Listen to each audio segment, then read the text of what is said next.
नमस्कार दोस्तों, झारखंड की खबरों में एक बार फिर से आप सभी का स्वागत है। झारखंड की खबर को जानते रहने के लिए सब्सक्राइब करें झारखंड समाचार के इस यूट्यूब चैनल को, जिससे कि आपको झारखंड से जुड़ी हर एक छोटी बड़ी खबर लगातार मिलती रहे। तो आइए दोस्तों, बिना समय गवाए खबरों की ओर चलते हैं। झारखंड सरकार राज्य में कोरोना के प्रसार को रोकने के लिए ग्रामीण क्षेत्रों में सघन जाँच अभियान चला रही है। इस क्रम में अभी तक ग्रामीण क्षेत्रों के 44,83,523 घरों का सर्वे किया जा चुका है और इनमें 2,23,67,974 लोगों की स्क्रीनिंग हुई है। इस दौरान कोविड के मरीजों से ज़्यादा झारखंड में टीबी, शुगर और बीपी एबनॉर्मल के मरीज मिल रहे। वायरस संक्रमण की तीसरी लहर की तैयारी अभी से हो चुकी है। झारखंड सरकार तीसरी लहर से बचाव की तैयारी में जुट गई है। राज्य सरकार सरकारी अस्पतालों की व्यवस्था को दुरुस्त करने में लग गई है। इसके तहत राज्य के सभी जिलों के जिला अस्पताल, अनुमंडल अस्पताल और सीएचसी को बेहतर बनाने की दिशा में कोशिश शुरू हो गई है। हेल्थ सेक्रेटरी अरुण कुमार सिंह ने सभी जिले के डीसी को इनका सर्वे कर यहाँ जरूरतों का खाका तैयार करने को कहा है। वैसे झारखंड में एक बड़ी रिपोर्ट सामने आई। राज्य में लॉकडाउन के दौरान झारखंड पुलिस की तरफ से विशेष जांच अभियान चलाया गया था और कोरोना के प्रसार को रोकने के लिए यह अभियान सामान्य अभियान से ज़्यादा सघन और सख्त था। नतीजा 16 मई से 3 जून के बीच झारखंड पुलिस ने लगभग 75,000 लोगों से 1,13,61,310 रुपये का जुर्माना वसूला। इस दौरान राज्य में केवल लॉकडाउन के उल्लंघन के आरोप में 15,313 लोग और बिना मास्क में और 60,586 लोग कुल मिलाकर पकड़े गए थे। वैसे झारखंड में अब टीका के लिए ऑनलाइन रजिस्ट्रेशन कराने वाले लोगों को वैक्सीनेशन सेंटर पर सबसे पहले प्राथमिकता में वैक्सीन दी जाएगी। अगर कोई व्यक्ति सीधा केंद्र पर जाकर रजिस्ट्रेशन कराता है और वहां ऑनलाइन रजिस्ट्रेशन कराने वाले पहले से हैं, तो ऑन शॉट रजिस्ट्रेशन करने वालों को इंतजार करना होगा। इस संबंध में राज्य वैक्सीनेशन प्रभारी ए डोरडे की तरफ से सभी जिले के सिविल सर्जन को निर्देश जारी कर दिए गए हैं। झारखंड ने कोरोना महामारी पर तो तेजी से काबू पा लिया, लेकिन अब ब्लैक फंगस का तेजी से बढ़ता खतरा सबके सामने आ चुका है। केवल जून के 3 दिनों की बात करें तो यहाँ रोज औसतन 9 मरीज मिल रहे हैं। चिंता की बात है कि इस बीमारी से हर दिन औसतन 2 लोगों की मौत हो रही है। राज्य में 16 लोगों की अब तक जान जा चुकी है। रांची के पंडरा थाना क्षेत्र में एक युवक ने आत्महत्या कर ली। मृतक की पहचान 25 वर्षीय पप्पू कुमार गुप्ता के रूप में हुई है। मामला पंडरा के पंचशील नगर इलाके का है। मृतक रेडियम रोड स्थित एक दुकान में काम करता था। सूचना मिलते ही पुलिस शव को कब्जे में लेकर पोस्टमार्टम के लिए रिम्स भेज दी है। लड़के की इसी महीने पांकी के गांव में शादी होनी थी, लेकिन लॉकडाउन के कारण शादी की डेट पहले 10 दिन के लिए आगे बढ़ी। इसके बाद परिवार की आपसी सहमति से इसे 1 साल के लिए आगे बढ़ा दिया गया। वैसे झारखंड के गांव कोरोना की दूसरी लहर में भी सुरक्षित हैं। स्वास्थ्य विभाग की ओर से जारी गहन स्वास्थ्य जांच की रिपोर्ट में ये दावा किया गया कि ग्रामीण क्षेत्रों की पॉजिटिविटी रेट मात्र 0.52% है। मात्र पूर्वी सिंहभूम एक ऐसा जिला है जहां ग्रामीण क्षेत्रों में संक्रमित मिल रहे हैं, जबकि 8 जिलों में संक्रमितों की संख्या इकाई को भी पार नहीं कर पा रही। वैसे भारत में टेररिज्म का जाल बिछाने के लिए पाकिस्तान ने जम्मू और कश्मीर को रास्ता बनाया था। ठीक वैसे ही नार्को टेररिज्म के लिए पंजाब के बाद अब राजस्थान के रास्ते खोलने की कोशिश की जा रही। पड़ोसी देश की इस घिनौनी हरकत में अब पाकिस्तानी रेंजर्स की भूमिका भी संदिग्ध मानी जा रही। राजस्थान में हेरोइन की अब तक की सबसे बड़ी खेप भेजने की कोशिश विफल करते हुए बीएसएफ ने 2 युवकों को दबोच लिया है और इन युवकों से पूछताछ के बाद खुद बीएसएफ डीआईजी पुष्पेंद्र सिंह शेखावत मानते हैं कि पाकिस्तान रेंजर्स की भूमिका संदिग्ध है।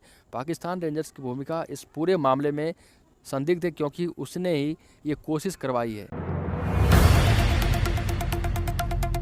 साथ ही दोस्तों, झारखंड में 2 से 18 साल के बच्चों पर कोवैक्सीन के ट्रायल जारी हैं। इस बीच बच्चों के लिए एक और वैक्सीन जल्द मिलने की उम्मीद बढ़ी है। AIIMS director doctor Randeep Guleria ने कहा है कि अमेरिकी कंपनी फाइजर की वैक्सीन भी बच्चों को लगाई जा सकेगी। गुलेरिया ने एक इंटरव्यू में कहा कि ये पहला मौका नहीं है जब भारत ने किसी वैक्सीन को बिना ट्रायल के ग्रीन सिग्नल दिया है। केंद्र ने पहले भी ऐसी वैक्सीन को मंजूरी दी है जिन्हें अमेरिका, ब्रिटेन, यूरोप, WHO द्वारा इमरजेंसी यूज की मंजूरी दी जा चुकी है। ऐसे में हमें लगता है कि जल्द ही भारत में वयस्कों और बच्चों के लिए एक और वैक्सीन की मौजूदा स्थिति में मौजूद होगी।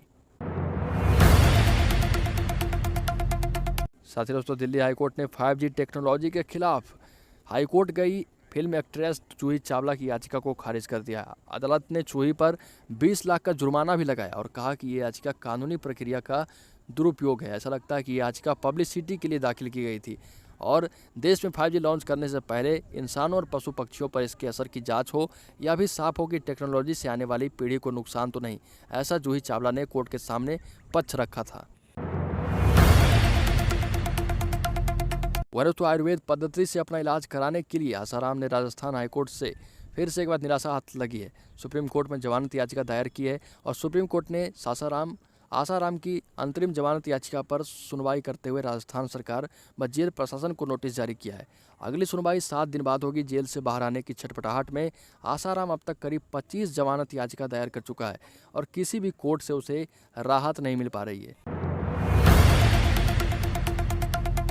वरिष्ठ योग गुरु बाबा रामदेव को आईएमए झारखंड ने शुक्रवार को लीगल नोटिस भेजा है। दरअसल पिछले दिनों आईएमए झारखंड की ओर से कार्य समिति की बैठक बुलाई गई थी। इस बैठक में बाबा रामदेव को लीगल नोटिस भेजने का निर्णय लिया गया था। इसके बाद जब झारखंड ने इस पर बहुत बड़ी कार्रवाई की और रामदेव बाबा की मुश्किलें बढ़ने वाली है।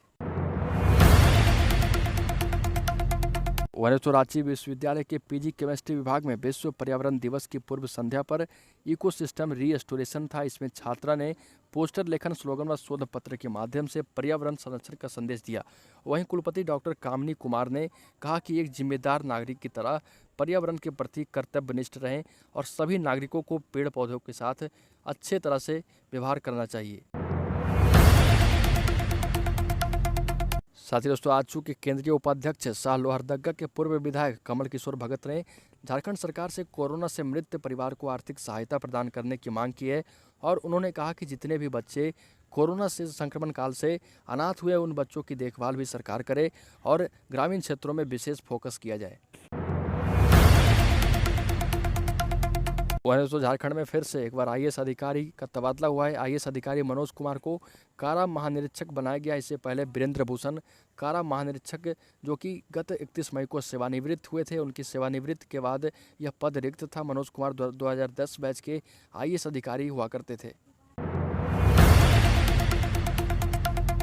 वैसे तो कोरोना का टीकाकरण करवाने के लिए अब आपको लाइन में लगाकर प्रतीक्षा नहीं करनी पड़ेगी। आपके एक फ़ोन कॉल पर वैक्सीन की गाड़ी आपके गांव में ही हाजिर हो जाएगी। शर्त सिर्फ इतनी होगी कि कम से कम वैक्सीन लेने के लिए 20 लोगों को तैयार रखना पड़ेगा और इसके बाद आपके गांव में, आपके घर के पास वैक्सीन की गाड़ी आकर लगेगी और आपको टीका देगी। वहीं तो राज्य के हिनू न्यू शुक्ला कॉलोनी में एक व्यक्ति ने बुजुर्ग महिला को पीटकर जख्मी कर दिया और फिर खुद 3 मंजिले से कूदकर अपनी जान दे दी और यह घटना शुक्रवार सुबह की है। मृतक का नाम इब्राहिम धान है। वहीं तो झारखंड हाईकोर्ट के chief justice doctor Ravi Ranjan व जस्टिस एसएन प्रसाद की खंडपीठ में ऑक्सीजन सिलेंडर खरीदारी के मामले में सुनवाई के बाद अदालत ने केंद्र सरकार से इस मामले में जवाब मांगा है और पूछा है कि ऑक्सीजन सिलेंडर के निर्यात पर पाबंदी क्यों लगाई गई। दोस्तों, झारखंड की खबरों में आज के लिए इतना। अगर आपने अभी तक इस चैनल को सब्सक्राइब नहीं किया तो सब्सक्राइब करें झारखंड समाचार के इस यूट्यूब चैनल को, जिससे कि आपको झारखंड से जुड़ी हर एक छोटी बड़ी खबर लगातार मिलती रहे।